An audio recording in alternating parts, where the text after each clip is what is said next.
I made a video of my wife and I going down to Terre Haute, Indiana to meet our son-in-law and granddaughters to finally hand off the Christmas presents that we had for them, that for our daughter, son-in-law, and granddaughters, that we haven't had a chance to give them because we have not had a chance to hook up. And I did a video, showing the ride down, various things. And one of the things that I showed was, as we were in Terre Haute, Indiana, I showed a little abandoned restaurant. And I said, got kicked out of there after a Poison concert. And this person says, I definitely need a story time of getting kicked out after a Poison concert. Okay, but it's not that thrilling. It's actually just, a story. It's just a story of Tom being Tom. Was a teenager, was into the hair metal scene. Poison was coming to Terre Haute, Indiana to play at the Rose Holman Theater with opening act Brittany Fox. We're talking the height of Aquanet and leather pants, I guess. And my cousin got us tickets, and we went to the show with an ounce of weed, pre-rolled, and got high as fuck, and then went to a Mexican restaurant afterwards for dinner, and acted like an asshole, and was laughing too fucking hard and making too much noise, to the point where they kicked us out. And that's really it. That's the extent of the story. I have much better stories from other eras in my life, but you wanted the Poison story. And if they want the rest of the stories, they're going to have to buy the book. Oh, shit. If your wife doesn't pimp you, who will? You can read more stories in my first book. I have 2 self-published books. In my first book, entitled A Grateful Life, the life story of a husband, father, and taco-loving deadhead, which spans the first 45 years of my life. And as my wife just told you, if you want the rest of the stories, you got to buy the book.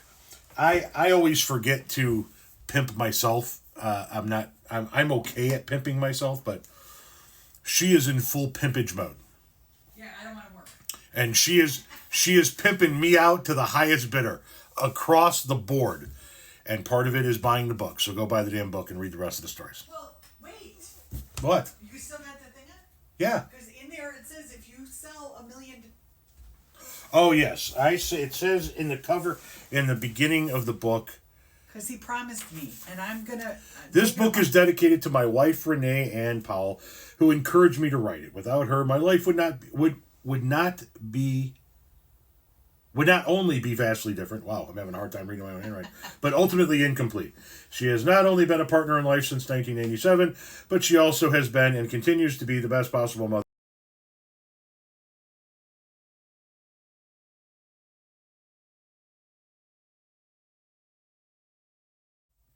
Sorry, guys, but my friend out in San Francisco, Hawk, called, and we had a prolonged conversation. I forgot what the fuck we were saying. You came over here to talk to me about getting kicked out of the Mexican restaurant, and... Oh, you were reading the foreword in your book. Oh, the foreword in the book. My apology. God damn. I needed to talk to Hawk, but he called at an inopportune time. You fucker! At the bottom of that foreword, it says, if I sell enough copies of this book, I will take you to those kick-ass huts over the Indian Ocean in the Maldives. Who loves you, baby? So, buy enough of those fucking books so I can go to one of those kick-ass huts over the Maldives. Please. How many books do we need to sell?